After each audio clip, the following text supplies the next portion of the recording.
new welcome this evening. My name is Vanessa, I'm the president of the Riviera Bay Civic Association. And just so you know, traditionally Riviera Bay started this meeting with the Pledge of Allegiance, and it's John's favorite thing to do, so we always do. Doing it from over here. Okay, go for it. To the flag of the United States of America, and to the republic for which it stands, one nation, under God, indivisible, with liberty and justice for all. Thank you. All right, and with that, I will officially bring our spring meeting to order.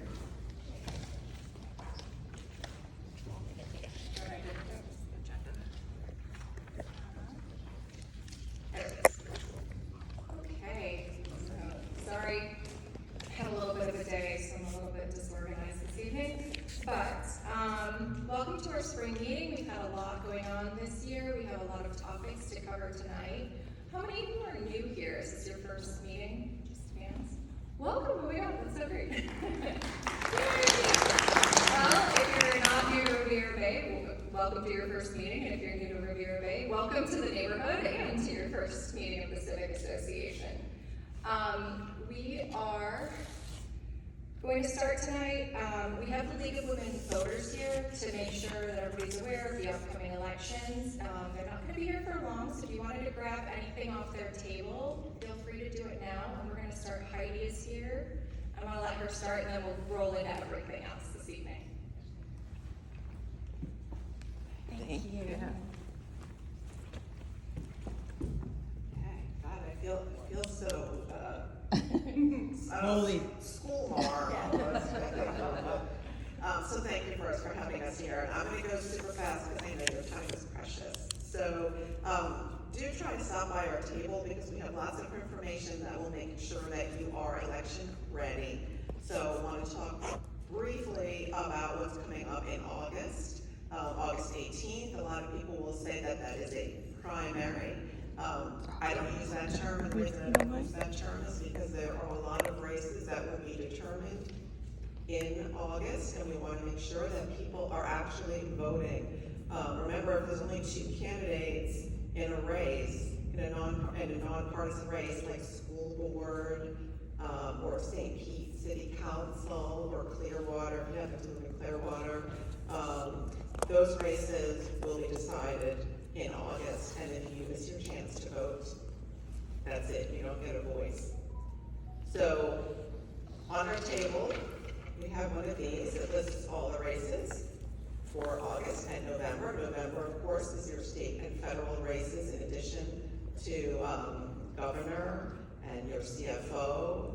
We have U.S. Congress, state representatives, state Senate, really important. So we want to make sure that you're out there and voting. If you are not sure about your voting status, the ladies that are walking around have a QR code. You can scan that QR code, and it's going to take you to a website where you can check your registration status, order a mail ballot, register to vote if you're not registered.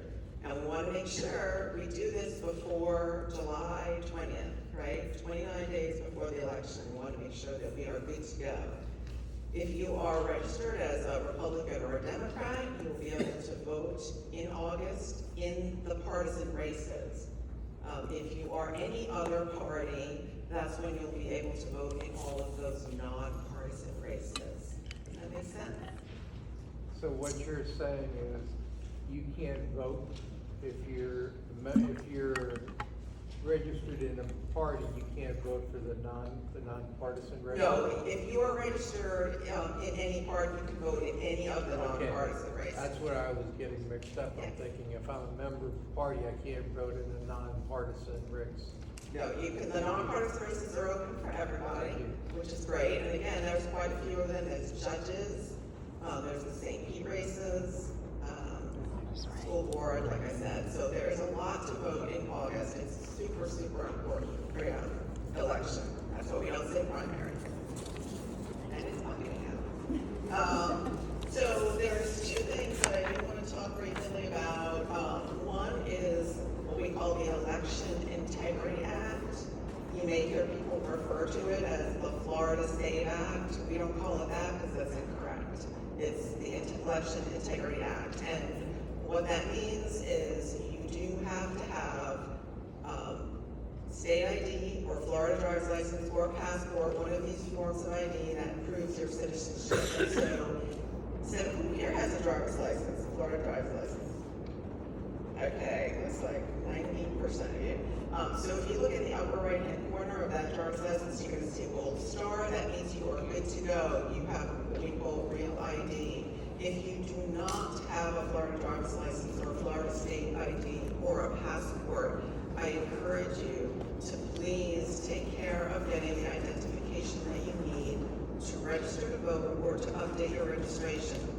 It does not take effect until January 1 of 2027. But we've all been to the DMV, and nobody wants to go to the DMV when it's busy on January 1st, right?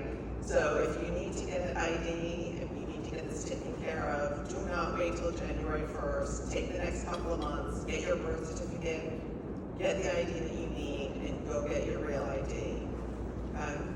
The other piece of legislation that you've probably heard about is the redistricting. As far as that goes, although it was signed into law, there are 3 pending lawsuits. We do not know what that outcome will be. It did go before the judge this past Friday. We don't have any status update. So for now, we're assuming the maps will go forward, but we cannot say for sure. So how does that impact you? Well, first and foremost, even if your polling location changes because they switch you to a different U.S. congressional district, you can still vote by mail or do early voting the exact same way that you always have. We don't want you to be distracted by the noise or discouraged by all this noise that you're hearing, right? You stay the path, do your voting, do your vote by mail, do your early voting, and if your polling location changes, it will not matter. And if you do like to vote on election day, God bless you waiting in Oklahoma lines in 100-degree weather, but if you want to do that, make sure you go online to votepinellas.gov. That's our Pinellas Supervisor of Elections website, and you can put your address in and you can get your polling location verified, so you do make sure that you vote to the correct address. And if you get to the polls and you go to vote and you have any issue, they question, whether you're allowed to vote or not, never leave the polling location without at least voting a provisional ballot. We never want someone to leave the poll without voting. If you vote a provisional ballot, it gives you 2 more days to prove to the Supervisor of Elections that you are actually eligible to vote. So never be turned away at the poll. We want everybody voting. So that's as fast as I can go. Do we have any questions? Not one question. All right, well, I really want you guys to take some of our handouts so that you are election ready, as we call it, and I appreciate your time. Thank you so much.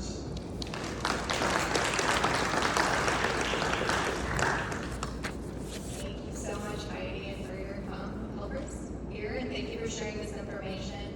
Just one little thing is the mayoral election in St. Pete can be decided at the August 18th race. So if anybody running for mayor gets more than 50% of the vote, we automatically have a new mayor. So when you're thinking about who's going to be the next mayor of St. Pete, keep that in mind and make sure you're updated to vote. And you do need to request your mail-in ballots every year now in Florida. So you used to be able to do it for multiples, now it's every year. All right, we are going to move right along. We thought Sergeant Jerry was going to be here, but Officer Fuchs is here. Do you want to come up and give us an update on police happenings in our area? Thank you so much. He's always very important to us. Hello, like Vanessa said, my name is Officer Jim Fuchs. I'm your community service officer now. We've had some movement, we've got some new people in our unit, so we're changing up neighborhoods and things like that. So we've been working the traffic on 83rd Avenue. I know that's been an issue. Obviously, with it being down to 1 lane, it's going to be a little bit trivial for us, but we've been out there hammering it so far for the last 2 weeks, and we'll continue to monitor it as time allows. I looked for stats Normally I'm looking for like patterns of burglaries and things of that nature, porch pirates, thefts, things like that. I didn't see anything. On the whole, I noticed, even in some of my old neighborhoods, that crime has been a little bit down, so which is good. This past weekend, though, a little bit south of us, like out in Venetian Isles and Shore Acres, they got hit. So just make sure that everyone's locking up their vehicles. That seems to be the easiest target, is you just go in and start pulling on door handles. So other than that, I don't have anything else. Does anyone have any questions, comments, or concerns? No? Yes? There's a vacant property at 180th Avenue North. Assuming you're aware of it, because I reported it repeatedly, because the guy opens his doors, dumps all his crap out, or other people go in there, do it as well. It's been attracting a lot of people that don't normally live in the area. They're passing through, sometimes carrying tools and other things. Apart from continuing to report it, do you have any other recommendations? That's one of our targeted locations. So we've been out there a couple of times. We're working with code enforcement. I guess apparently one of the neighbors said that there's been an offer to purchase the house, but he's probably not going to sell because it would be a tear down, and a rebuild. So we talked to one of his family members about maybe doing like a trespass, like a blanket trespass where people can't be permitted to be there, without authorization. So we're trying to work with them on that. There's a little bit of hesitation on it. I think it's just, people don't like change a lot of times. So, but we are working with code enforcement with that. We were just out there about a week and a half ago for about an hour and a half, because I guess like the sheds got re-locked up. They put padlocks on it and things like that. So I appreciate what you guys are doing. you're welcome. Yes, ma'am. And directly across the canal from that house, in the tree line along, Municipal Park, there's, often homeless people living in there, and, they had camps before, but I've seen someone recently walking through there with more than just like visual. So I think they might be reinitiating a campsite back there. Okay. It's pretty much almost exactly behind that house, so there's no neighbor to see that. We're 2 lots over, so we can kind of see it, but. I call it an emergency line. Okay. I can also send an email off to our PATH unit, or police assisting the homeless unit, so they go out there. With all the infrastructure and tearing down of nature and buildings being erected, I've noticed there's been an increase in calls for transients and homeless people in certain locations. We have a couple of hot spots off Candy Boulevard that have never been, I've been here 20 years and I never heard about it until now. So it's, they get pushed out and then they look for other locations. But the police assisting the homeless unit, they'll go out there and obviously offer resources and transportation and things like that to try to work with them to keep them, in locations where they're permitted to be, or to make sure that they're not leaving a mess or, things like that. So, yes, sir. You have an update on the hotel, I see nobody there, what's the long-term status of that? Which, I'm sorry. Hotel on North? Oh, Azalea. Supposedly that's going up for sale. It is up for sale. Is it? Okay.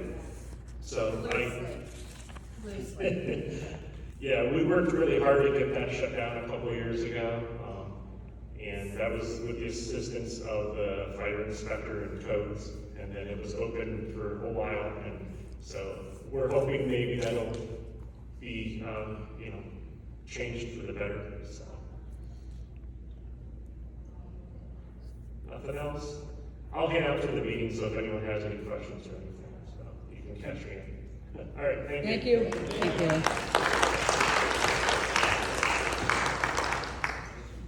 All right, so, I got a call from Sergeant White. They are on a call, so the fire department couldn't be here tonight. There was a big accident on the 4th earlier today, and they're on something else. So he wanted to send us apologies. If you have any questions for fire rescue, we can filter them to him. There are a couple of little notepads that I put around the room. So if you think of any questions you want asked or any ideas for future meetings that you don't want to raise your hand about, you can scribble those on those and leave them on our table on the way out, because we always want to improve these meetings and make them useful for the community. There is also a big giant Post-it note outside. You might see a couple of the ones falling off the door. We recently held a Coastal Tampa Bay listening session right here in Riviera Bay. Some of the neighbors in this room were at it, but it is part of a broader initiative with the Tampa Bay Regional Planning Council to come up with an integrated flooding long-term resiliency strategy for the entire Tampa Bay region. We held the first and so far only listening session in St. Pete, right here with just the neighbors of Riviera Bay. So if there is anything that you want to add, there's 3 questions on the Post-its that we put up from the meeting. There was a lot of other Post-its that were filled with answers, but I couldn't hang them all tonight. But if there's anything that you think you want to add that we can send back to the scientists and climate people that you don't see out there, there's a couple of pens outside, so if during the meeting or after you think of something, you just want to scribble it out there or put it on one of these Post-its, just let us know. That's something that it's a 4-year plan. I'm in it as a community anchor on behalf of Riviera Bay, so I will be pushing out more updates, and there's a website. There's a table out there with a lot of info and a QR code to take a survey. If you can do that, that's really helpful. So it's just your personal experiences with flooding, whether it's from the rain, which we're finally getting, or tidal flooding, a little bit of storm surge. We all know what happened with Helene. So I just wanted to cover that briefly. And there we go, 6:10.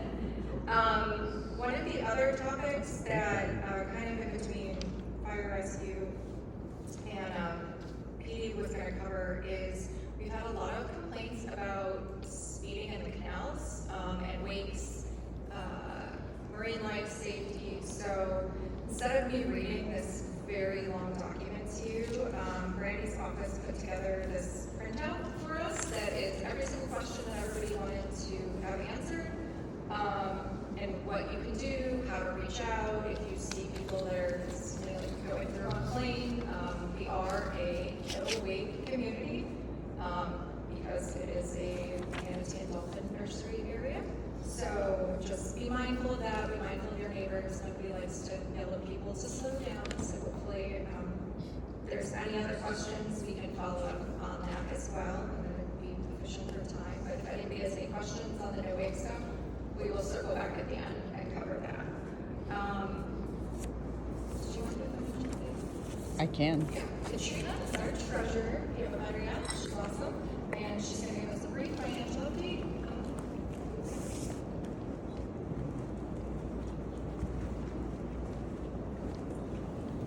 Hi, good evening, neighbors. I'm Katrina. I am your treasurer. Just a quick update on our financials for this quarter. Kind of a quiet quarter. Our beginning balance in January was $22,350, and in March we ended up with $21,476. We had candle income in the month of January, residual carried over, and as far as expenses, in January our biggest expense are newsletters that I hope you guys are enjoying. We are getting new sponsorships, thank you, Sauce, and current sponsorships. We had a couple of events this quarter: the Spring Festival, our annual meeting in January, and then the canal cleanup. So our expenses for the Spring Festival were approximately $464. The canal cleanup was $43. And then our annual meeting was about $175 for food and water. And also our biggest expense this quarter, besides the newsletters, were we also have a recurring liability insurance that we re-up every January. That's it. Any questions? Short and sweet. Thank you.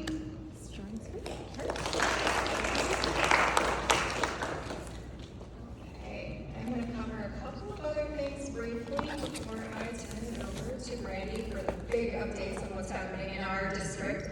But Katrina kind of covered it. If you were at the annual canal cleanup and you are here tonight. We have your t-shirts in from KPP, so hang out after the meeting, and Dawn and I will get those out to you. She picked them up today. They did not get their shipment in before canal cleanup, which I'm sure you've read our lovely newsletter. If not, there are copies outside. But we pulled 1,353 pounds of trash out of Riviera Bay canals this year. So that doesn't include all the stuff we reported to the city for them to come pick up. So there's a lot of trash cans left over from the hurricanes that have finally washed up. The biggest event that we will be having upcoming is our 4th of July golf cart parade. So get ready, decorate the golf carts, bicycles, scooters, whatever you want. We'll be celebrating. There's been some talks of a block party, so I will update you on that if that gets finalized. Sorry. And then just a couple of little other things. Hurricanes, we will not have another meeting before hurricane season starts. Hurricane season is coming. We will cover some more in-depth topics later. Our hurricane guide that we produced last year is up on our website. We've added some updates to it. If there's anything that anybody thinks that we could add to it, let us know. We'll just be continuing to expand that because it's digital. And we are still looking for people to join our Street Captains program. I know Pete recently joined. Brad got him to sign up for us, so he'll be covering his section of the neighborhood. We're putting together a little map for that so that you can reach out if you've been in a storm or even not, just general information about the neighborhood. People tend to know the neighbors closest to them, so you can share with people who maybe don't do social media. We will push out updates from the association.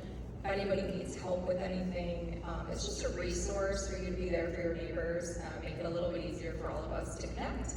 And then there is a sign-up form for that on our website, a little description. We're gonna have a meeting, and we're working on putting together for everybody to get together and meet each other. So we'll be doing that in the future. And then we do have a newsletter delivery route open. If somebody wants to volunteer 4 times a year to go door to door, that's marked in the Google Map on the website. And there are lots of luminary routes open. We've had a lot of overturn after the hurricanes in the neighborhood. So if at Christmas time you would like to help us with our biggest fundraiser of the year, please reach out to us, sign up. We had Burkhart's recently signed up to do their section of the neighborhood, so thank you for that. And you can go in there and just shoot us an email and let us know what you'd like to cover. And if it's bigger or smaller, we will carve those up as much as you would like to help. So that's the biggest topics. And with that, our District 2 rep is Ms. Brandi Gabbard, and she's got some great updates on what else is going on in our neighborhood for us tonight. Well, thank you, Vanessa. And first of all, I just want to say very quickly that Vanessa is an incredible advocate for your neighborhood. So last week we were together at the Tampa Bay Regional Planning Council's Resiliency Summit down in Manatee County. She took of her own time away from her own busy schedule and her life to be there with us for 2 days to really be engaged in the conversation that is happening all over the region about how we become more resilient and more sustainable in the face of everything that we are facing, and especially this neighborhood knows better than anyone else. It has been a challenging couple of years for our city, and Vanessa has really put in the work, and so I would be remiss if I did not mention that, and just thank you for your advocacy, because change does not happen if everyone stays insulated and in their own homes or even in their own neighborhoods. So thank you for what you're doing. Absolutely. So I've got several updates for you this evening. First of all, I just want to first introduce myself to all the new people in the room. Very excited that there are a lot of new neighbors with us. So I'm Brandi Gabbard. I am your city council member representing District 2. That is your district here in the city, and I have been on your city council for 9 years now. So I've had the pleasure of representing you all for that entire 9 years, and it has been truly an honor. And so I'm glad to always meet new neighbors. So welcome to those who are here for the first time. So I wanted to kind of start. I'm going to give some pretty high-level updates, and then we can get into the weeds a little bit if you have some specific questions. The first thing that I want to bring to you is a master plan update. So for those who are new, I'll share just real briefly. A couple of years ago, I brought forward an idea to City Council and was able to secure funding for us to do a District 2 master plan. So if you're familiar with the city, you know like the revitalization of the Skyway Marina District and what has happened in that particular area as it has redeveloped, as there have been more resources that have come in for those neighborhoods. It's really kind of the model for what we see in the city as it comes to the future of redevelopment around our city.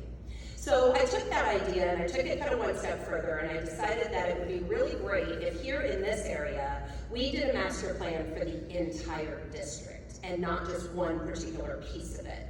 We are the largest employment center, we have the least amount of single-family neighborhoods, we have a ton of multifamily. We grew out of all the districts across the city. We were the #2 in growth after the last census. And you know, somebody mentioned the Azalea Hotel. That is like a prime example of redevelopment is coming to our community, right? And we want to really set that pace. And so the District 2 Master Plan was born out of those ideas, and I'm very happy to report that that is moving along very, very well. We had an event where we had over 50 attendees, and it was hosted by Power Design, who is one of our largest employers here in the district. Vanessa, Tony, Dawn was there, a ton of your neighbors were there, and we received over 200 comments about what you would all like to see as your district redevelops over the next 10, 15, 20 years. That plan is coming together. I have reviewed kind of those initial findings with the consultant. And so you will be seeing as we get into the summer months where we are going to be bringing that plan kind of in to make sure that the community understands the output of all of your responses. And then we will take that to City Council for final adoption. And then the way that that is used at the city is that as future mayors and city councils look to different land use opportunities to change zoning or to, you know, maybe work within specific areas of need, resiliency being one of them, they will look back to that planning document for guidance as to how the area should move forward. So I just want to thank all of you for your participation in this plan so far. It will be the first that is for an entire city council district. So you all are really setting the pace for how the future of our city will look. And so probably for your next meeting, I'll probably have an even more in-depth update on that. Let's move on now to dredging. So this has been something we've been talking about for quite some time. After Helene and probably even a little bit before that, the canals have needed to be dredged, specifically canals 11 and 12. Those are the two that we are targeting specifically because those are the ones that got the most sediment that came in and filled those up after the storms. So it's been with your advocacy and Vanessa never letting us forget that these canals need to be dredged that we have currently moved forward. On April 16th, we actually brought forward a resolution to also ask for congressional support on this project. We are in some of the evaluation stages. Just yesterday, I had another meeting with our city stormwater and engineering team, and the good news is that that initial phase of planning for the dredging has come back, and I actually received just a couple of hours ago, wasn't able to read it before I got here very thoroughly, but I do have the executive summary of that report. It's about a 175-page report on dredging 2 canals. So, you know, we had engineering here last year to kind of go through what that timeline might look like. There's a lot of work that needs to be done with the Army Corps of Engineers. We are leaning on Congress to help us be able to navigate that Army Corps process. But I continue to advocate for that, continue to work on that, and so I will continue to bring you updates. But if you ever have a question about any of these things, my legislative aide, Kimberly Amos, who many of you are very familiar with, she was not able to be here tonight. She is at the Sustainability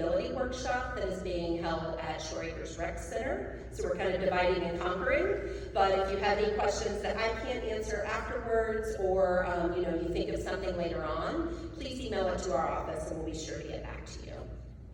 How many people here were trying to go through the Elevate Florida program? Okay, I knew there were several of you.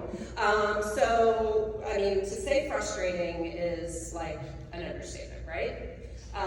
The state, I think, had good intention. However, what we know is that they had never built a program like this before, and that was one of my #1 concerns whenever they first came and said, oh, we're gonna have all this money, and we're gonna elevate all these homes, and it's gonna be great.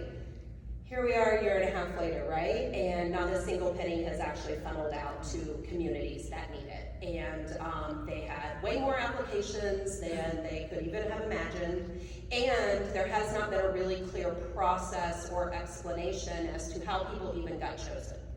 And so earlier today, and I did post it on my social media, I have been reaching out to the legislative delegation for the state, Senator Nick DeSigley, who is our senator for the state Florida legislature.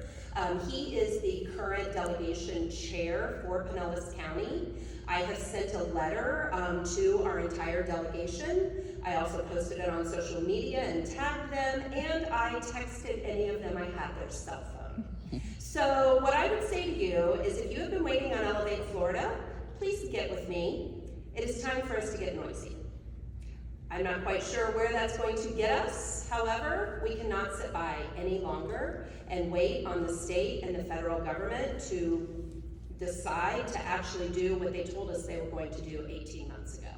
So not quite sure where we'll land on how noisy we're going to get, but a letter and an email is just the beginning. There are people who, many of you in this room, still paying rent, still paying mortgage. It is ridiculous. And if they were not going to be able to actually bring these resources, they never should have promised them to begin with. So continue to keep in touch with me. Let me know where you are in the process. Yeah. Can a group of us get together after this meeting? Would love it. In the corner so that we can exchange numbers. We're trying to get a text group together.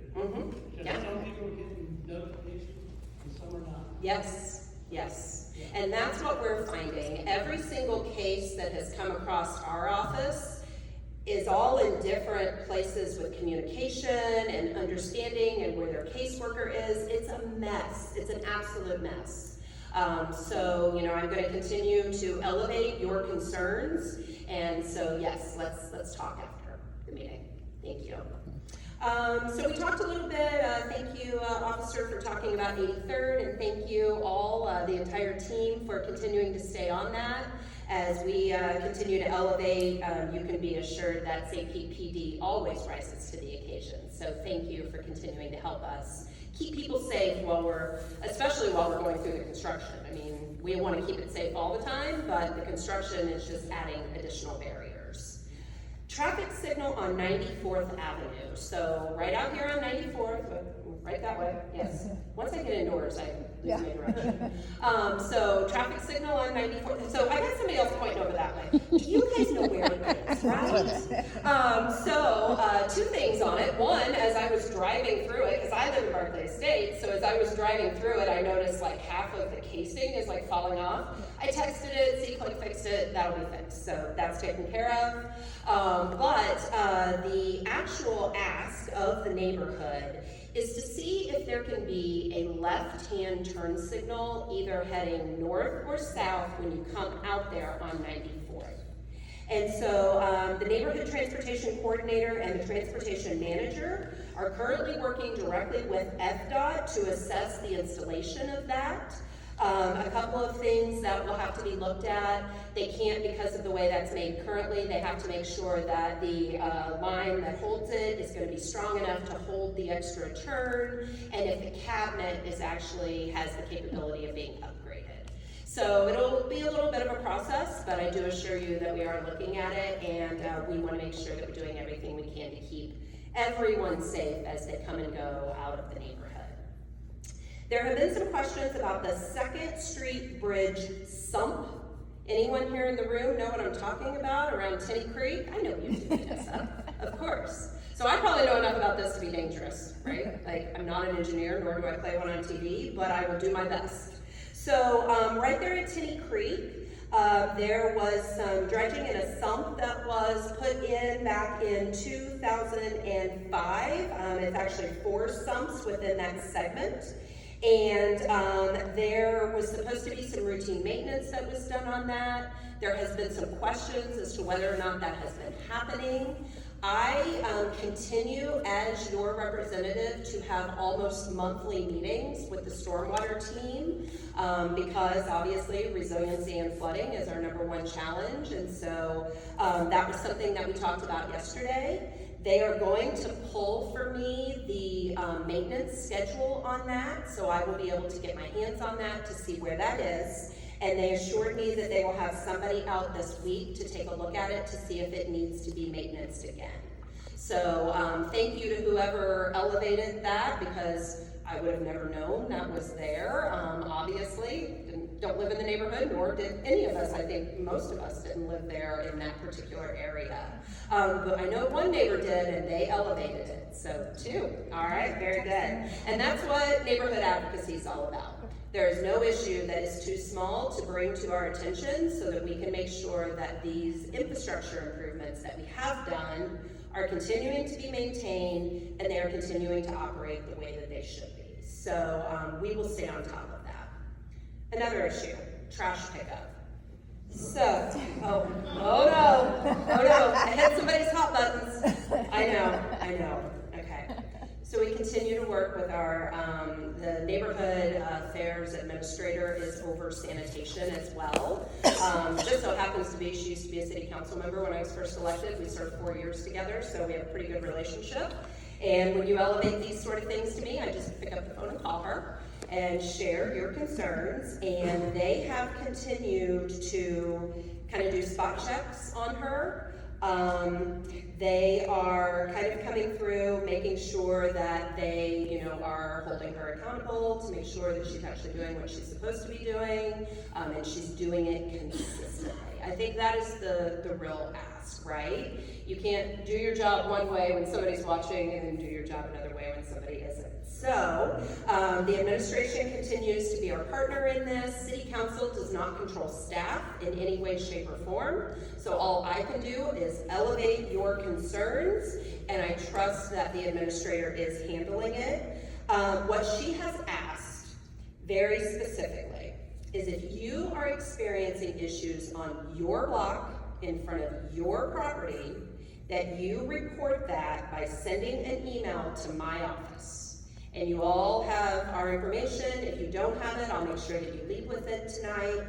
What we need from you with this information, I need an email that says the time and date that this was observed, and if you can get a picture of whatever, say like half the trash fell out and it's on the curb, take a picture of that, send it to me, because the more that we can document a pattern, the more we will be able to actually address the issue. So help us, help you, make sure that we are staying on top of that. Photos are very helpful, and please don't do what sometimes happens, which is this happened on this time and this day, here's the picture, but then they forget to send the address. Please send your address. Make sure we know where the location is. Abandoned vessel in the canal. So this came up the last meeting that we had, and at that point in time, it was like, well, can the city take care of it? Does FWC have to take care of it? Representative Cross was here that evening. So what happened afterwards, FWC was notified, and at the time that they were notified, they opened an investigation. They have been in contact with the owner of that vessel, and that vessel owner has decided to take advantage of the program that goes through FWC to relinquish that vessel over to the state. Did you get yesterday's update? This is from yesterday. Okay, cool. I just want to make sure. Yeah. Okay. Yeah. Cool. At this point, is because we have a process at the city as well with PD that they can also come and get boats. Because this has already been started with FWC, it will need to remain with FWC. And they will have to actually handle the removal of the boat. The city will not be able to intervene in that process at this point. So just wanted to let you know that we are continuing to monitor that. I just saw Representative Cross the other day and I reminded her, like, hey, what about that derelict vessel? So we will continue to watch that and continue to make sure that FWC stays on top of that. But it is in the process. So if we do go through PD, is it quicker? I mean, it probably would have been, so we only have like one crew that can really come out and get them, but I mean, it is easier, like if we're dealing with it at the city, Right. we can monitor it a lot easier than if we're dealing with the state. Right. You know, Right. so the state, you know, they don't have that many employees for the whole state, Sure. and so it is a little bit more limited, but because that owner has already been working with them, Right. it'll have to go that way. Okay. 2026 Hurricane Preparedness Expo, as Vanessa mentioned, we are getting ready to walk into hurricane season here very quickly. So next Wednesday, May 27th from 5 to 7. That will take place this year. They move it around the city every single year. This will be at Lake Vista Park. So that is 1401 62nd Avenue South. It is also the Mayor's City Hall on tour. And so if you've never been to a City Hall on tour, all of the different departments are there. Then you can talk to really any of the departments in the city, but this one will be very geared towards hurricane preparedness. There'll be a lot of tips and tricks and resources from the county and other agencies. So we hope that you will come out and join us at the Hurricane Preparedness Expo. On the table out there with all the agendas, there were a couple of QR codes. If you want to sign up for the District 2 newsletter, if you are not already signed up, we do a newsletter every single month. We feature a District 2 spotlight, so it's always a business or a resident who is doing great things in the community. So if you want to pass somebody's name along or a new business that's coming to the area, let us know. We will feature them.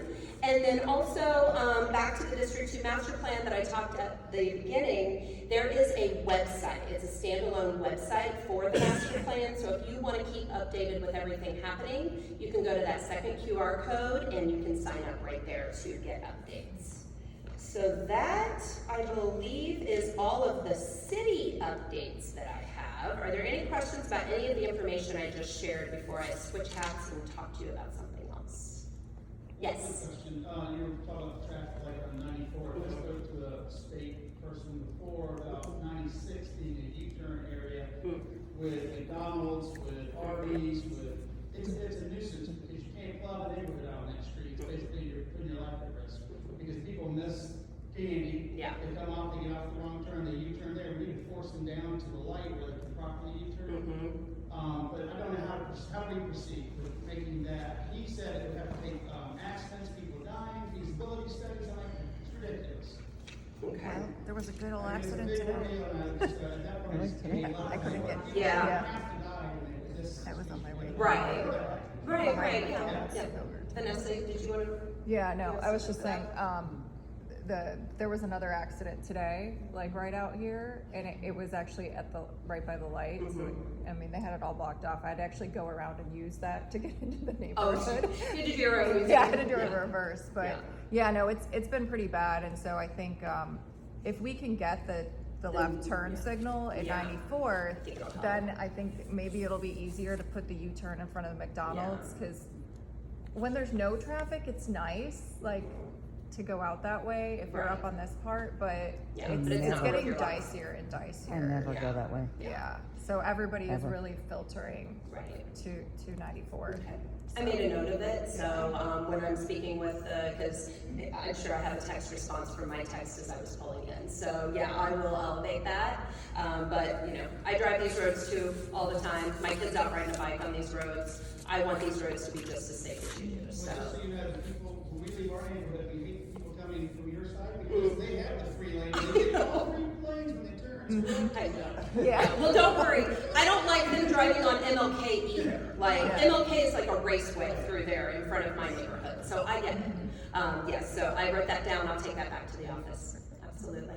Yeah, Steve, We're being kind of a public campaign to tell people who's got the right of way down Fourth Street between the bicycles, the e-bikes. The e-bikes. Because people are doing a U-turn, they think they have the right of way. Somebody's turning right at the intersection. Somebody needs to understand, somebody needs to get it out to people. Yeah. Can't understand who's got the right of way. Yeah. Because people don't know. Right, right. That's what we call it. Can we send everybody back to driver's ed? That would be great. I know, right? Like mandatory driver's ed if you want your license renewed. Is there a minimum age on the e-bikes? Like certain kids shouldn't be riding them if they're under 15 or? Officer, do you wanna do? I know there's a certain mile per hour. Yeah. This is sort of like, public information, yeah, like 30 miles an hour, some kilowatts. But obviously they should be wearing helmets. Yes. And there was some legislation that tried to get passed at the state level this year about regulating of e-bikes, so that we could like really kind of crack down on that.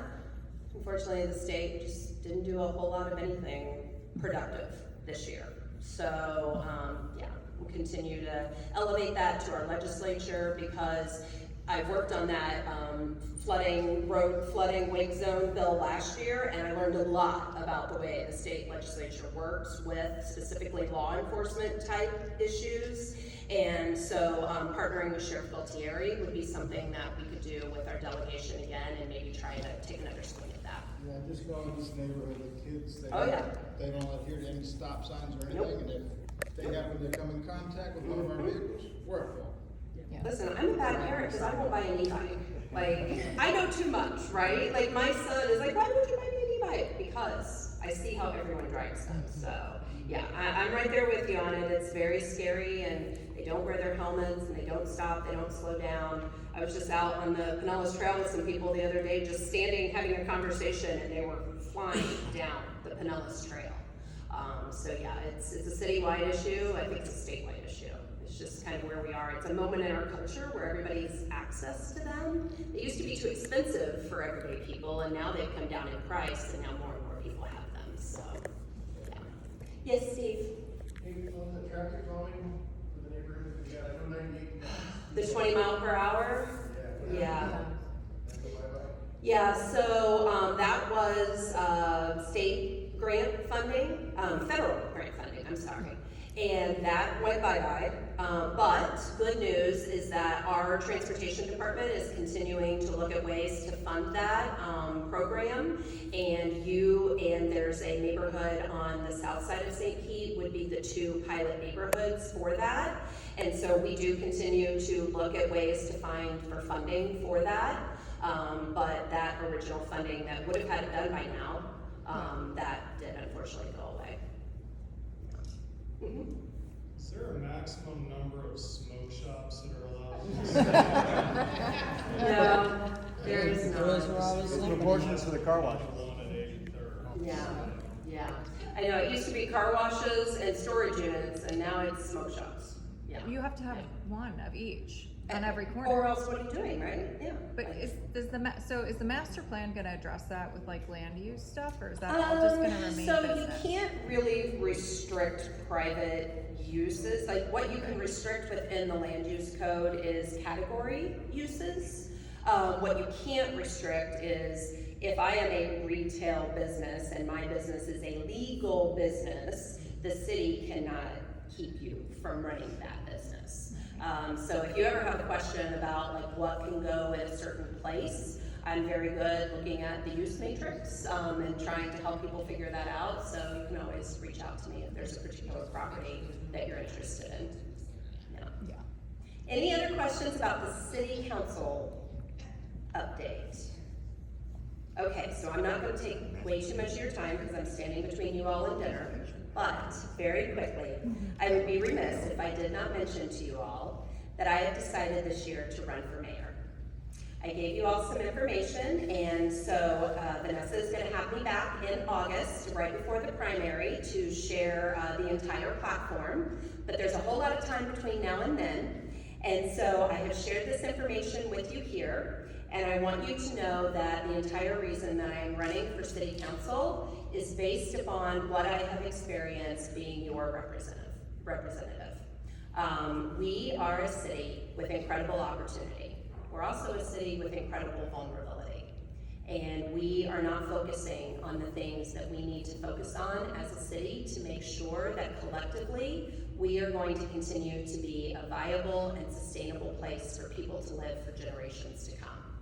And so after 9 years of being on city council, I have decided that resiliency, livability, and affordability are the things that I am planning on working on when I am your mayor.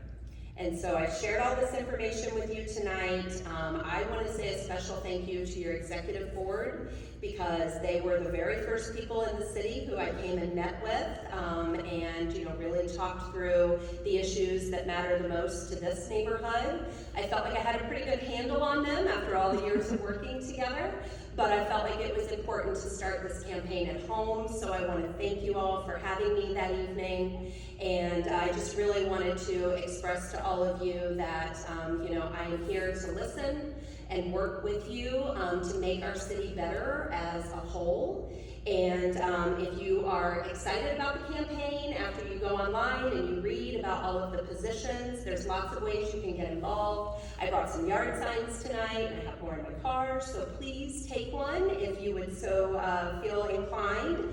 You can also volunteer, you can donate to help get the message out citywide, and most of all, introduce me to your friends, because that's always helpful as well, and vote on August 18th. Very, very important that we all get out and vote. So I wanted just to share that little bit of information with you. Please reach out to me directly if any of you have any questions about the campaign, why I'm running, the things I would work on whenever I am in the seat, and I hope that I can count on your support. So thank you all very much.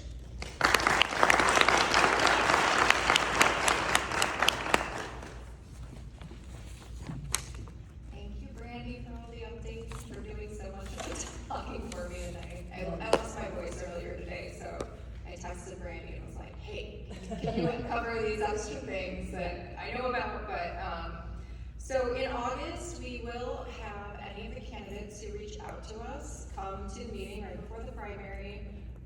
So I know we have 3, and there are potential future District 2 rep is also here tonight if you want to meet him tonight after the meeting.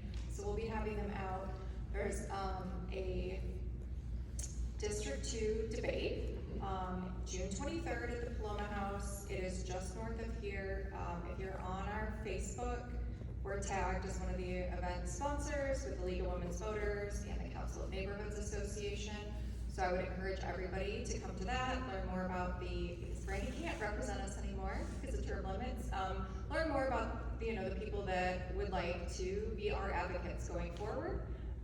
Obviously, we will continue to pepper whoever wins with all of our problems.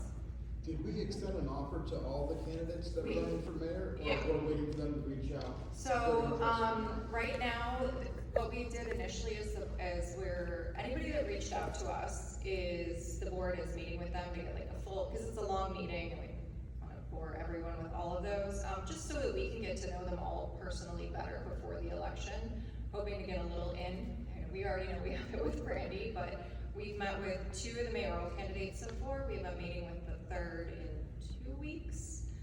We kind of pushed him off because we had this meeting and Memorial Day. The offer is there for any of them. It's whether they take us up on it. So we will let you know who actually cared enough about Riviera Bay to reach out before the election. And then so any of them are welcome to come, give a 5-minute speech at our August meeting, tell you about their platform, tell you about themselves, just in case you don't have all the information yet. And then after the meeting outside, we'll do like a questions, but we're just gonna give a little brief for anybody that isn't familiar with it yet. And if you guys have any ideas on how you'd like to see that, let us know. Does that apply just to the city or like for the Kathy Casters? So we haven't gone that far yet because that would be a very big meeting. We were trying to just focus on the local elections as well. We have been redistricted. So League of Women's Voters touched on that. Currently, Kathy Pastor is our representative. The last redistricting, part of Riviera Bay and a little bit of Shore Acres, down that way, got carved into District 13 with Tampa. Now they've redrawn it where I think they went right down like Central Ave, right, or just out. 22nd-ish? Yeah, so like the bottom of St. Pete has somebody new, and I think we've been put with Luna's is that correct? Yeah, so it's District 13, which is currently represented by Luna. Yeah. We are still So we're represented by 14. Kathy Castor today. Yeah, but in the potentially, election, if the legal challenges don't go through, Right. it could be whoever wins Luna's seat, Yes. or her, she wins it again. So, in our next newsletter, we're gonna put a lot more information out about the elections, a little bit of what the candidates have said about their positions, to just give people like a brief overview. That'll come out in July, I think. So we'll have that prepped, to try and give people more information. I don't wanna dig through everybody's websites, but, we're looking at doing that, the Paloma House, and then there is a mayoral debate on June, it's on my calendar. Yeah, depends on which one. There's like 3 or 4 coming up. The one at USF. There's a couple of them, but there's one at USF, there's 250 seats, it's on my calendar. I could give you that, and I can update later, and we're gonna be updating our website to like link all of these, and we're adding them to our calendar. So if you don't know, our website is rivierabay-stpete.org.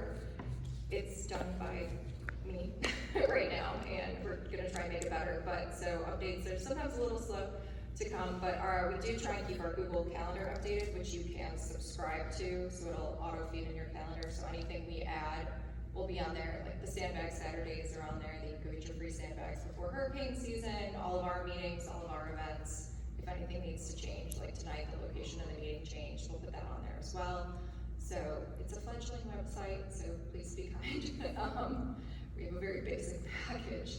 But we'll get those added in the next couple weeks here to update, because those are all just coming out now, so. The League of Women Voters Forum Yeah. is June 18th. Okay. There is another one that is happening on June 9th at the Barack Obama Library. Yeah. And then there is one at the James Museum on July 28th. So you've got a lot of opportunities to go meet, and it is a very wide race.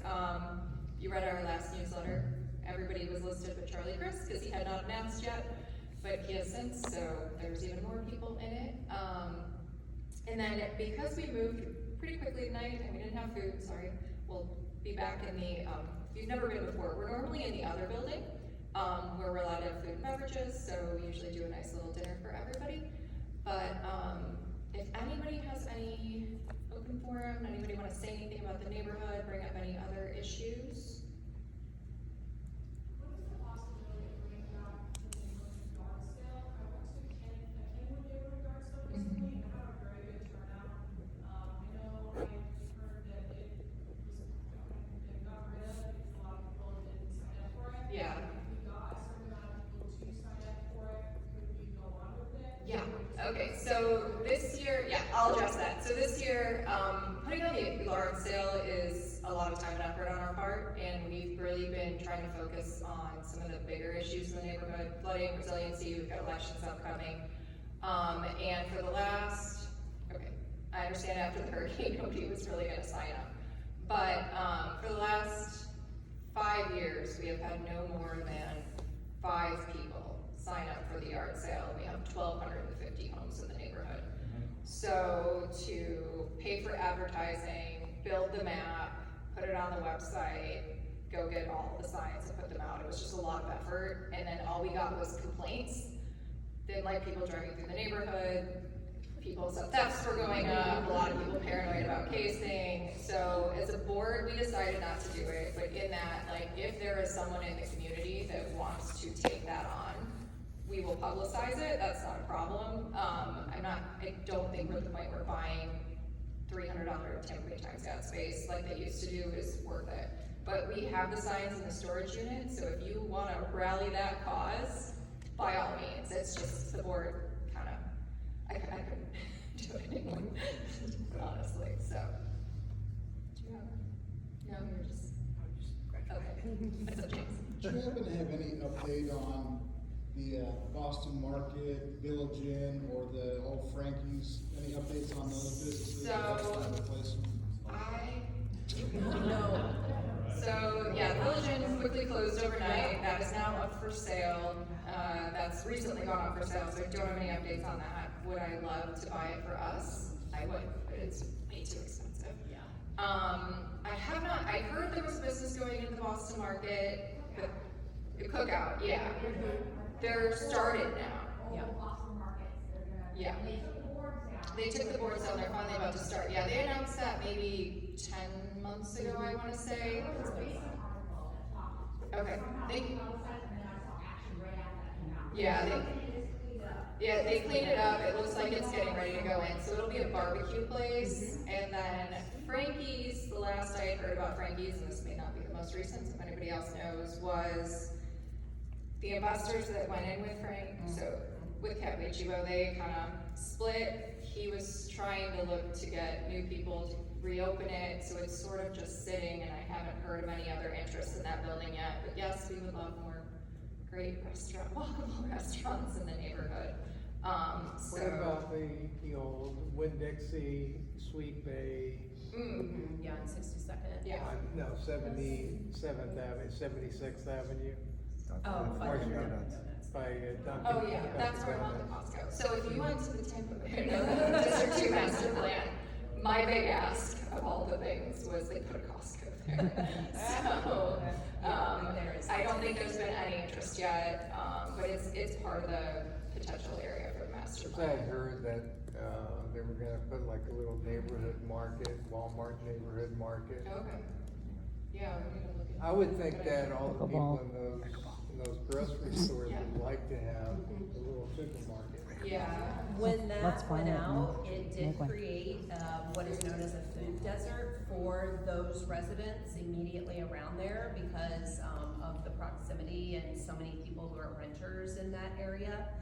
So it's certainly something that, you know, we'd love to attract a grocery store, but. Or anything. Yeah, yeah. Yeah, they've been converting those to I know, right? West Coast, it's not big enough. Yeah. Acres wise. I know. It's looking back and you don't want to build on top of that. Yeah, that's It for would sure. be a huge dispensary though. It will be. What? Oh, dispensary, smoke shop, car wash. Combined, just all in one, yeah. Yeah, no, I do hope eventually it'll get turned into another grocery store. Obviously, we don't really have much pull over that, but it's at the will of developers, so, but yeah, or pickleball. All the other ones have turned into our pickleball courts. So, that's really the bulk of everything off the top of my head. We did have a lot of discussions about flooding prevention. We'll be kind of covering that more as we move through hurricane season, we get more updates. One thing I was gonna, have they put out the Go Bond info yet? No, do you want me to briefly talk about that? Yeah. It's not until November. but, Yeah. Yeah. So we did mention it, and I did get called out for not having details, and that was because there weren't really many details at the time. So Brandi mentioned it about a year ago in one of our meetings, that the city is going to be pursuing general obligation bonds to help move forward some of the SPAR stormwater projects to get them done sooner. It's very likely going to be on the referendum in November. It will be, yeah. So I've been to a couple meetings. If you want to watch the boring committee meetings on YouTube, you can see us sitting there, me and Brandi, asking questions for the neighborhood. But it will be it's an increase in taxes as opposed to an increase in utility bills, is what I've been told. So there's going to be like a public information campaign coming out about that in the next couple of months, just to give everybody like a heads up. There's $600 million in bonds to advance infrastructure projects in the city, which, as many of us know, the city needs. And then we are also, if anybody hasn't seen it yet, and you are in an area that is affected by tidal flooding, so high tide flooding the streets, king tide came through. The city built a unique device called the Knife Gate. It's down on 83rd Avenue. I will be having a follow-up meeting with our Public Works Administrator, Claude Tinkersley, and our Storm Model Director, Marshall, to see about all of the other locations in Riviera Bay that we can get those installed. So they followed back up with me today, and I was like, pick a date, I'm there. I don't care what day it is, I will be there. What's up, Steve? You want pictures of the Rosebud? Yes. It's happening every day. Yeah, so once again, C-Click Fix is our friend. We also have Roth, one of our neighbors here who lives down in that area. He has a wonderful, like, one email chain that he sends to me into Brandi's office that is like March, April, with pictures and times and dates. So if you are on a street that floods, that is the most helpful, valuable tool for us, because if you just take your last email, add the next one, and just make one big long chain, that way we can send it through, and it helps us keep the timeline of flooding. So if you have that and you have 5 minutes to put it in an email to us as well. And then, as you know, our chief city engineer is Prashesh Freeman. I spoke with him last week again at the Resiliency Summit, and he was saying the data that they are getting out of Riviera Bay via C-Click Fix is super valuable to them. So please continue, when you see an issue, to report it through that, because that all gets fed into that data model. And that data model actually is getting fed to the Tampa Bay Regional Planning Council for the Coastal Master Plan as well. So like your one little input is reaching a lot of people who are trying to come up with resolution, you know, which hopefully we won't need anymore once all the canals get dredged. Campaign promise, right? Okay. So, any other questions? We have, James, go for it. I had a question for Brandi. Yeah. The money that the city of St. Pete receives, it was called like Sunrise St. Oh, Pete? yeah, the CDBGDR, which we have coined as Sunrise St. Pete. Yes, yes. Is there any update on that? Like, have a lot of people taken advantage of that or received any funding from that? Yeah, so that got kind of held up during one of the last shutdowns. That money kind of got stalled a little bit, so we haven't started to see that roll in quite yet. Couple of updates on that. The one thing is that we already received more applications than we have money for. So that is going to be a challenge, first of all, which we knew. Second thing on that, you don't know? Yeah. I think Vanessa and I have the same thing, because I'm like, so the second thing on that is that you probably maybe have seen Kathy Castor recently put a letter forward to HUD, because what we discovered was that we only got funding for Idalia and Helene. We didn't get funding for Milton, which kind of strange, right? And the rest of ours, I mean, the neighborhoods, the coastal neighborhoods really got it with Helene, but then the rest of the city got it with Milton. What we have now found out is that we were supposed to get an allocation for Milton. Instead, it went to the county. There was some sort of coding issues supposedly at HUD, and it went to the county. So our team has been trying to work with the county. Those conversations did not prove fruitful because the county built their programs around the money that they got. And so now Kathy Castor is asking on our behalf for HUD to fix the problem. It was HUD's mistake. And so that, I believe, don't hold me to this, it was over $100 million additional. And so we're gonna continue to fight to get that money, because like I said, we had more applications than we have money. And if there is more money that is owed to us, then we need to have that money. So we'll continue to work with our congressional delegation on trying to get that money drawn down. Yeah. But isn't that gonna be based on how much you earn income-based? Yeah, so HUD requires that there be certain portions of each one of the programs to go towards individuals who are in low to moderate income neighborhoods.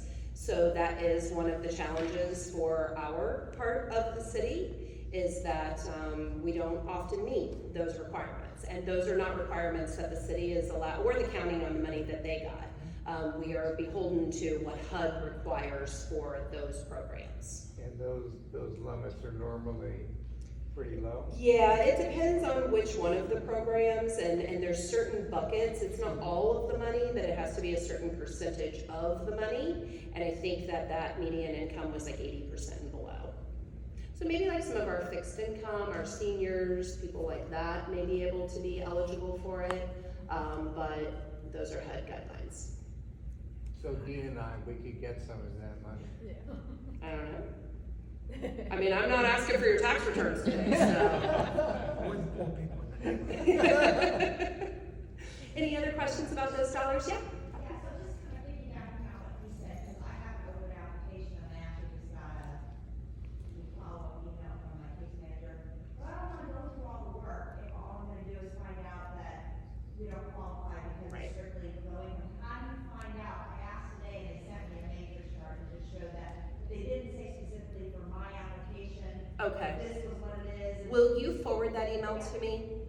Yeah, we'll look into it for you. I mean, it has like a list of like, Yeah, it's comprehensive. Well, this is the problem with government, right? Is we make it really, really difficult to figure it out and or get your hands on it. and I'm fine gathering documents. Yeah. If there's actual funds. Well, if there's a reason to do it. If there's Right. not, then just tell me straight up, that's not Right. gonna qualify, and then I won't waste my time gathering all the Yeah. Send it over to us and we'll take a look at it for you. Absolutely. Yeah. Can I share something? I used to be a contractor years ago, and I got involved with the city of Tampa because that's where I used to live. And we had storm issues, a lot of storm, flooding. Yeah. And, I did a experiment with the city, and I ended up getting the contract out of the experiment, but I TV'd the storm lines. Have you had the storm lines TV? Where the camera that goes down? Yeah, they've done quite a bit of that. Yeah. Because what I found was. I mean, we have hundreds and hundreds of miles, So right? what I But ended yes. up finding was silt. Mhm. And Oh, so what yeah. we ended up doing is coming up with a process to have their public works and contractors Yeah. clean the lines out. Yep. Where traditionally they would just say, we need to replace it. Right. And the reality is a concrete drainage pipe will last 10 lifetimes. Right, right. And the problem was in capacity, because we had 48-inch pipes that were half full when I TV'd them. Yeah. And nobody knew it, even the public works people Right. with the city. Yeah. So I don't know if anybody's done that. Yes, we have, and they have continuously been doing that, especially after the storms. Luckily, last hurricane season was our friend, and they were able to continue maintenance and not having to do response. So a lot of that has been done. I'll share with you in Berkeley Estates, where I live, the storm drains all the way through, flooded people's homes, and what they found after the fact was that contractors had dumped Marsite down into the drains, and they had to get in there and like pull it out. So it happens, and When we cleared these in South Tampa, that's where we live. Right. Next island in South Yeah. Tampa. When we went in and cleaned them all out, guess what happened to our flooding issues in the streets? They went away. Interesting how maintenance works, right? Yeah, but nobody knew it. Right, yeah. Everybody just binged. Yeah. You will see that the city does have more back trucks. Mhm. So Yeah. this Yeah, was a we big saw thing that one we were morning. reporting from our neighborhood. We'll get you, Steve, don't worry. Is like a lot of the culverts were completely filled, like flowing between the canals, so they'd come and pump those out, and the city had like two or something before. So they've doubled the number of the big vac trucks they use to actually clean the lines, and there have actually been two in our neighborhood, recently, and that is a great, like, see-click fix. Like, I think this is blocked, put it in there, and they, once you put the ticket in, they have to come out and look at it. Right. So if you're experiencing more flooding than you were before, put it in. A lot of times they'll close the repeat ones and say it's on the schedule, but just keep doing it or tell me, and then I call Brandi, and then we. And my office monitors the C-Click Fix every single month, and Kim gives me a report, and it's categorized, and of course, the first thing I go to is flooding. Yeah. Like, you know, there's lots of issues, but the first thing I go to is flooding, so, Steve? I was just gonna say, regarding the funding for the St. Pete stuff. Yeah. Sunrise St. Pete? The county is constantly advertising on the radio and social media, they have surplus. Yeah, well, There's still money available. they don't have a surplus, they have our money. So if they're trying to give money away and we're out of money, you know, I don't know if you're aware of that or not, but I hear on the country radio station. Yeah, I know my friends at the county very well. So it's like, they got money that they can't give away, but we're capped out. Yeah. So, and it's been a year and a half, so I would imagine, I, yeah. you are preaching to the choir.